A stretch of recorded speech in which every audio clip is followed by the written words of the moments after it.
Hello again, Commanders. This is the command table. My name is Matt, and we have an update from this morning. We have a couple of builds that have kind of solidified how I'm going to pursue going forward, having a lot more success and losing a lot less resources using these ones.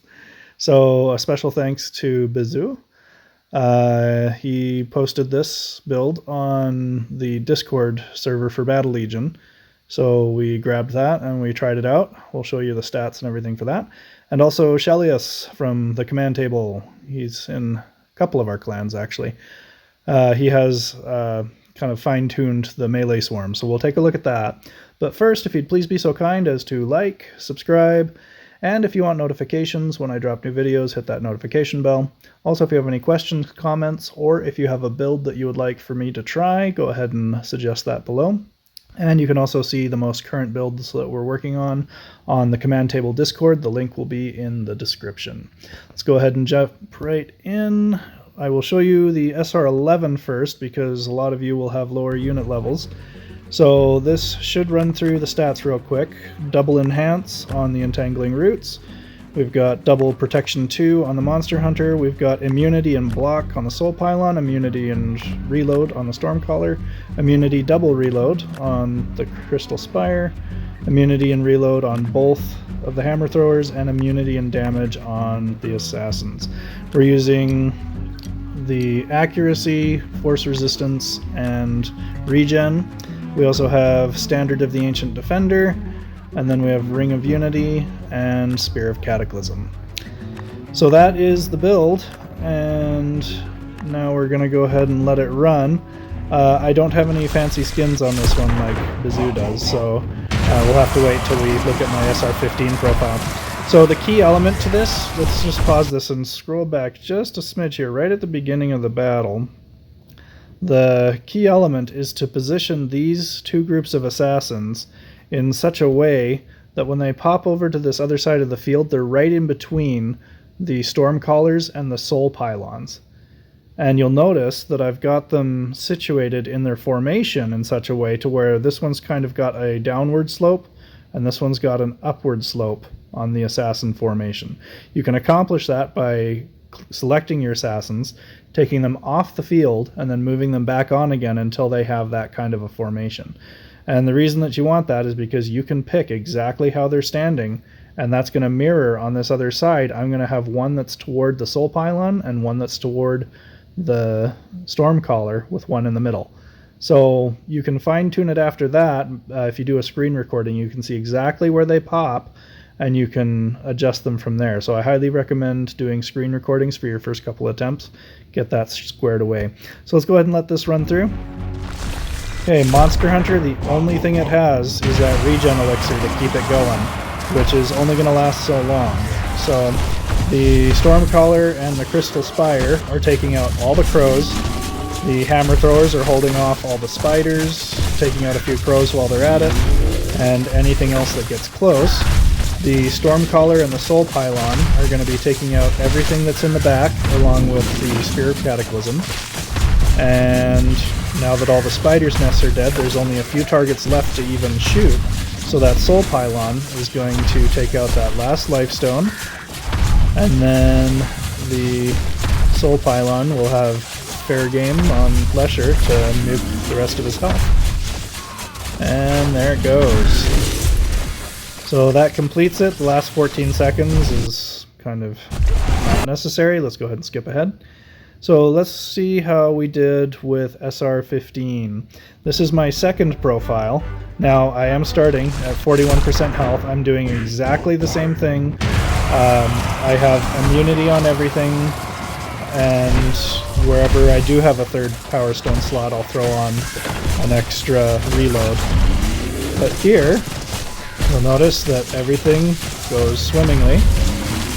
All the stuff that gets close to my main group here gets shredded by the Crystal Spire and the Hammer Throwers, and the Stormcaller gets whatever's closest to him. So very easy to clear up all the units, and now we've got a situation where the Monster Hunter's gone, and the Entangling Roots is doing the heavy lifting by keeping the boss from getting close enough to do a whole heck of a lot of damage. Now I think most of my hammer throwers are going to disappear before too long, but the soul pylon is what's doing all the heavy lifting now that all the life stones are gone. So you look at the score down here, that just beat out my other one-shot attempt. So this will do enough damage at SR15 to get the one-shot.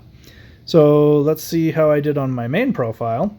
I had a very close call because I had the soul pylon and the crystal spire too far back, and the soul pylon ran out of bodies because it wasn't close enough for its radius right here to catch the bodies that had died on the monster hunter, and it had to wait for crows. I do have the Santa skin on this one for the monster hunter, so that's fun. But again, we'll pause real fast when we see the unit levels here. Okay, again, notice the assassins. I've got kind of a downward angle between the two extremities of the assassins there, and then I've got an upward angle going forward between the assassins here. So we're trying to thread that needle diagonally between the Stormcallers and the Soul Pylons with our formation there. So let's go ahead and let that run. Everything else is the same, just higher unit levels, higher artifact levels, and a few more third power stone slots. So something that I just noticed actually is that these crows are going really slow, and that's because of the standard of the Ancient Defender. Enemy units on my side of the battlefield will move slower, and I think that's what actually helps the Crystal Spire to kill everything before it actually hits most anything. So here you'll see my Soul Pylon is about to run out of skulls. All kinds of skulls right here. Just nothing within range of the Soul Pylon, and it's totally out. So now I have to wait for crows to pop in just close enough, and then I've got to wait for Leshir to get close enough to pound some of my guys, and possibly even knock some of the skulls back. But I was a little bit concerned, but I've got enough strength in my units to be able to carry the rest of that health until I can get a few more Soul Pylon orbs, and that's all it takes. So boom, each Soul Pylon orb is doing about 4% of the boss's health. So might get a couple more off here, and that gets that last little bit. Okay, so that covers Bazoo's build, and now, I hope I'm pronouncing your name right, Bisou? I think it's en français. So let's move on to Schellious. So Schellious from TCT, he shared this earlier. This is also SR11. This is going to run through the stats. We've got Blessed Bomb Bots to kind of clear the top and the bottom to allow the melee units to rush through and kill the Stormcallers. Then we've got the Wraiths in the center because they're going to get more hits off on the Earth Elemental before it starts to initiate its attack. The Direwolves, they do very good at pushing through, so they kind of penetrate with their attack, and they really amp up the Warhounds, but they can keep up with them as well. So the Assassins in the back take out the rear lifestone, the top and the bottom groups push through, the Blessed Bombot comes in after the end and reses everything for a second go at the boss. So there's going to be some RNG there. Sometimes it doesn't work very well, where that Blessed Bombot just has funky timing, or there's a weird skull in the path and it goes off too early.